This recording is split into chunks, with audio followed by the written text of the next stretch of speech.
Hey guys, Gino Santarosa here with you with another episode on relocating to Florida. Glad you can join me. And if you didn't know this, before buying in Florida, you're gonna be in for a big surprise. Let's get right into the program. But before we do that, hit subscribe, hit that bell, and smash that like button. Let's go. Now, I need to be completely honest with you. When I first started in Florida real estate, I made a huge mistake that cost me a little bit of money. And it could cost my clients big money as well. And the crazy part is I see buyers making the same mistake over and over and over again. And that's where I normally step in and help out. Now, guys, if you want to buy in Florida, relocate, or invest, watch this video first because what I'm about to share could save you tens of thousands of dollars. Don't skip this. This is the real deal. Now, I work with relocation buyers, investors, and families every single week. And what I've seen firsthand, how assumptions about the Florida market can destroy returns or surprise buyers with huge bills they didn't expect. People come here thinking Florida's pretty simple. Lower prices, no state income tax, sunshine, easy decision, right? But if you're not careful, the price you see is not the price you pay, and the real cost can sneak up on you. Let's get into the price illusion. Here's the first big mistake. You fall in love with the price tag without understanding the real costs of owning property. Let's break it down with actual numbers. Homeowners insurance in Florida. This is a big one. In many Florida cities, homeowners insurance is significantly higher than the national average. In fact, in Miami, the average annual insurance cost is around $5,095 per year. In Boca and West Palm Beach, it's over $3,100 per year. Cities like Fort Lauderdale and Hollywood can see premiums of nearly $4,500 to $4,700 plus annually. And these aren't just averages, guys. Individual properties can be much higher depending on floor zones, age of home, roofing, and claims history. Here's a big one everybody loves to talk about: flood insurance. In addition to homeowners insurance, many buyers must carry flood insurance depending on FEMA flood maps. For example, Boca Raton flood insurance averages around $595 a year. In Bradenton and Sarasota, areas can be over $1,000 a year. And in Tampa and St. Petersburg areas, they also see higher flood policy costs. This means a home listed at $450,000 can easily have a $4,000 to $8,000 plus in total yearly insurance costs before you even factor in property taxes, HOA, or maintenance. Here's why this matters most. You might see a $350,000 home and think it's cheap, but with insurance, flood coverage, taxes, HOA fees, and upkeep, that cheap property could cost you as much monthly as a much more expensive home elsewhere. Here's a real example. I had a buyer fall in love with a $420,000 condo near West Palm Beach, but after reviewing real insurance numbers and HOA costs, their total monthly outlay jumped over $3,000, and it wasn't an oceanfront property either, just coastal exposure. This is a hidden secret. This is why successful buyers always start with the total monthly cost first, not the listing price. Mistake number 2, location is everything. Next big mistake, people judge a property by photos online, but location in Florida is hyper-local.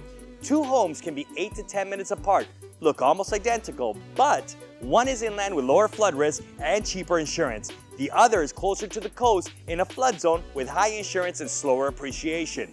For example, inland areas closer to Orlando or Gainesville often have lower insurance premiums than South Florida coastal cities like Miami or Fort Lauderdale.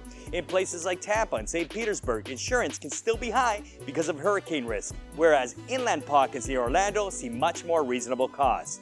Here's another example. I once showed 2 similar homes in Palm Beach County. One was slightly inland, insurance was much lower, flood risk was minimal, and overall cost was much lower. Yet it listed only $20,000 more than the coastal property.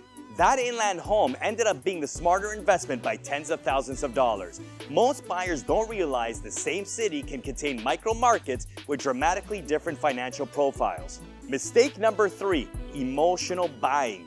Florida sells a lifestyle and emotion can cloud your judgment. Palm trees, sunshine, waterfront access. It's easy to think this is your house you're meant to own. But here's the truth. Real estate is numbers first. Lifestyle is second. I know I'm at the beach right now, but this is all part of the package, guys. Don't fall in love with this. Fall in love with the home and what it means to really own the home. Know your numbers before you buy. So all being said, here's the truth. Real estate is numbers first, lifestyle second. I've seen buyers fall in love before doing the math, and that's when problems happen. Mistake number 4, taking the wrong advice. So many clients come to me after someone else told them Florida was pretty easy to purchase in. Or I hear my cousin bought in Tampa and made money. I saw on YouTube this is a can't miss market. But Florida is not one homogeneous market. What worked in Orlando might not work in Fort Lauderdale. What worked in Miami Beach could be a terrible choice in Boca. You need guidance here from someone who knows, someone like me, flood zones, insurance realities, local school and job markets, HOA quirks, and future development plans. Because street by street, differences here affect everything. Now, if you guys can, smash that like button, hit subscribe, and hit that bell to stay up to date with all my latest episodes. If you want a free copy of my South Florida magazine, scan on the QR code with your phone and just say interested and I'll send you a copy. Let's get back into the program. But here's the truth moment people miss. I wish someone explained this to me when I first started. Florida's an amazing market, no doubt. You got sunshine, no state income tax as mentioned, high migration makes it appealing, but if you don't understand how to analyze deals here, that appeal can turn into regret. So let's get into what smart buyers do differently. Here's what successful buyers always ask. What is my total monthly cost after taxes, insurance, flood, and HOA? Number 2, what flood zone is the property in? Number 3, what will insurance cost in year 1 versus year 5?